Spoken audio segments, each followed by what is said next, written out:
major news out of Iraq. The United States has killed Qasem Soleimani, Iran's top military commander, in an airstrike just outside of Baghdad's airport. We don't seek war with Iran, but we at the same time are not going to stand by and watch the Iranians escalate and continue to put American lives at risk. Qasem Soleimani has been killed, and his bloody rampage is now forever gone.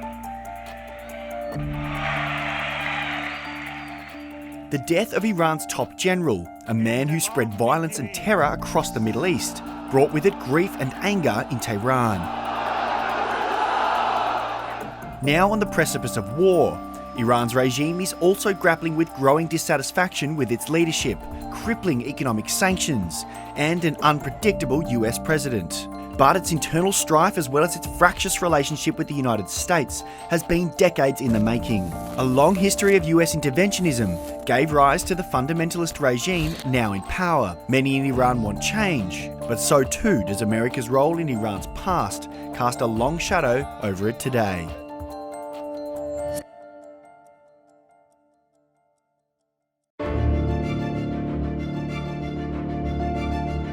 To understand what is happening in Iran today, we need to go back more than 100 years to when an Englishman, William Darcy, first discovered oil in what was then known as Persia. It would become a watershed moment in the country's history. The discovery heightened British interest and eventually led to the establishment of a company called the Anglo-Persian Oil Company, an early branch of today's British Petroleum Company, otherwise known as BP. The UK government later became the majority shareholder and eventually controlled much of Iran's vast oil wealth. These resources became only more vital after the Second World War, with the UK's power and influence greatly diminished. Although Iran was not a colony or under the direct control of a foreign power, the UK's control over the nation's oil caused deep resentment amongst the Iranian people. When the popularly elected Prime Minister of Iran, Mohammad Mossadegh, moved to nationalise the country's oil assets in 1951, the United Kingdom desperately turned to the US for help. They also blocked Iranian ports and imposed crippling economic sanctions. Then, in 1953, everything changed. These Iranians pulled down the Shah's statue and sent him into exile, but only for a week. Assisted by the American Central Intelligence Agency, the Shah returned and re-established his power. The CIA intervened to overthrow the government of Mohammad Mossadegh. He was later put on trial and remained under house arrest until his death in 1967. This early example of US interference in Iran's affairs still reverberates today, and it sowed the seeds for deep distrust between the Iranian people and Western powers for decades to come. In 1953, the United States played a significant role in orchestrating the overthrow of Iran's popular Prime Minister Mohammad Mossadegh. The Eisenhower administration believed its actions were justified for strategic reasons, but the coup was clearly a setback for Iran's political development. And it is easy to see now why many Iranians continue to resent this intervention by America in their internal affairs.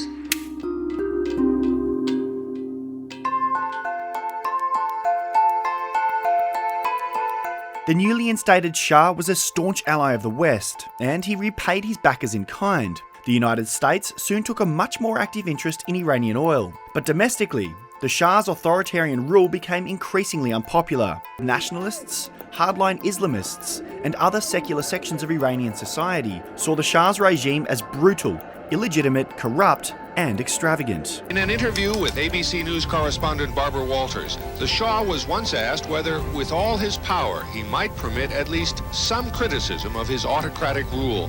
No. Opposition to the Shah increased dramatically throughout the 1970s, and mass protests quickly turned to revolution in 1979 as the Shah fled to America. Islamic religious leader Ayatollah Khamenei returned from exile as the symbolic head of resistance to the regime. The country's secular voices were drowned out as a wave of anti-American sentiment and Islamism swept the nation. In April 1979, an Islamic republic that still exists today was declared. Revolutionary Guards began enforcing strict Islamic law, destroying liquor, and soon forcing women to wear head coverings in public, winding back secular reforms introduced by the Shah. A repressive theocracy replaced an authoritarian monarchy.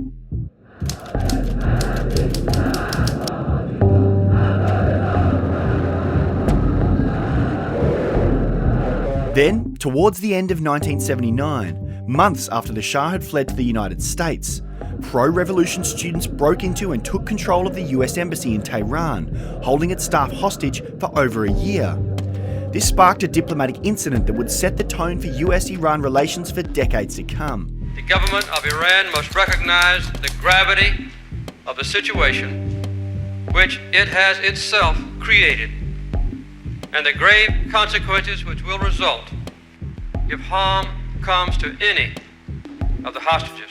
52 American diplomatic staff were held in the US Embassy of Tehran for 444 days, breaking international law agreements and diplomatic conventions. During the crisis, everything changed. US sanctions were imposed on Iran. Rescue missions resulted in casualties and escapes. Diplomatic ties were severed by Jimmy Carter. The Shah died of cancer. Iraq invaded Iran, emboldened by the chaos, eventually leading to negotiations that secured the release of the hostages on January 20, 1981, the day Ronald Reagan was sworn into office. That I will faithfully execute the office of President of the United States. Americans were thrilled about the release of the hostages as celebrations took place across the country. The most amazing thing in my life.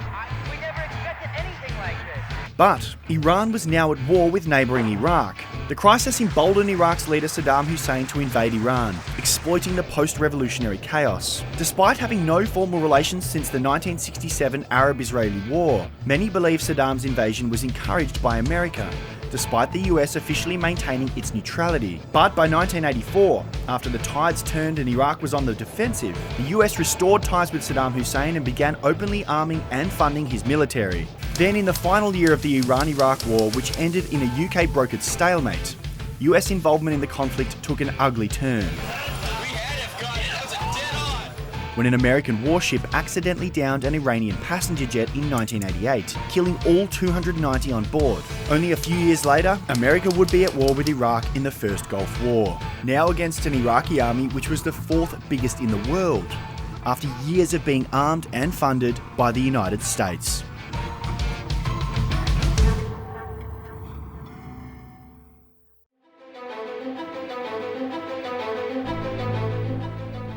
While the 1990s saw America's attention focused on Iraq, President Bill Clinton maintained pressure on the Iranian regime with sanctions. We have tried to stop its quest to acquire weapons of mass destruction, which would make it a threat not only to its neighbors, but to the entire region and the world. And there were some behind-the-scenes efforts at reconciliation.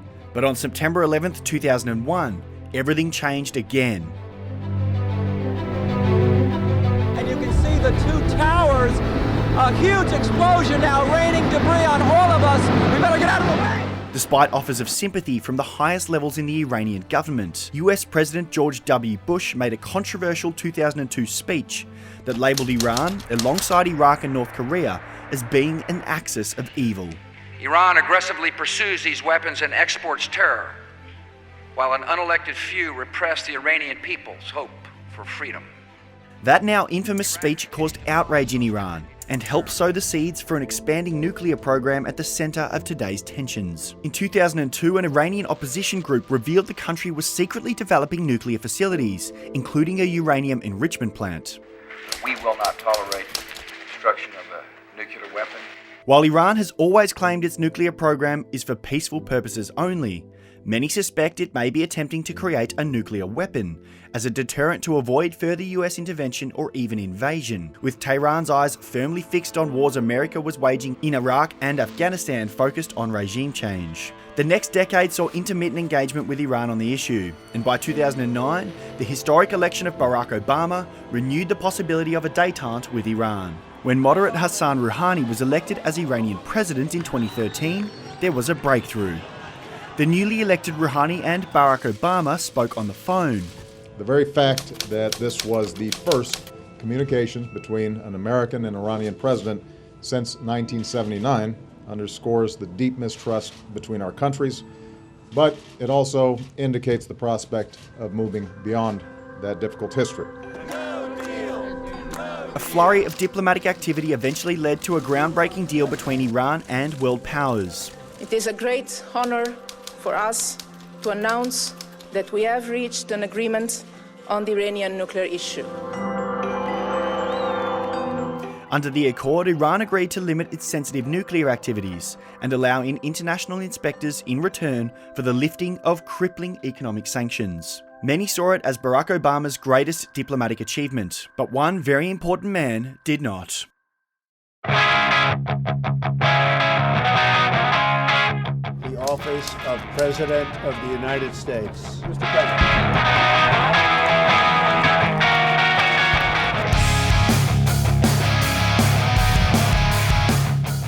Donald Trump has never backed the deal, or Barack Obama.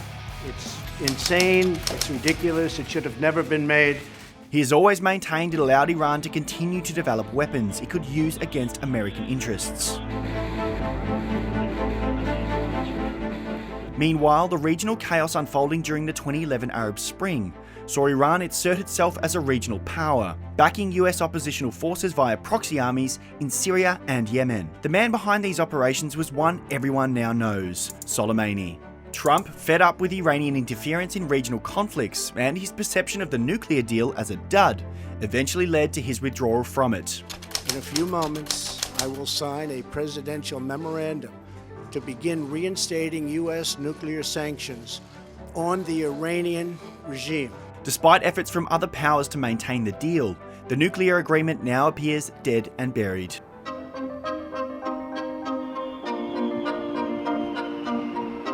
That leaves us where we are today. The Iranian regime is struggling under increasing economic isolation, and the US is not willing to budge on the Islamic Republic's nuclear program. It's difficult to measure exactly how much of an influence American interventionism has had over modern-day Iran. Many would rightly look at any move by the US to instigate regime change or conflict in Iran with suspicion and cynicism. Nonetheless, Iran's government appears more focused on self-preservation than on bettering the life of its people and upholding their rights and their freedoms.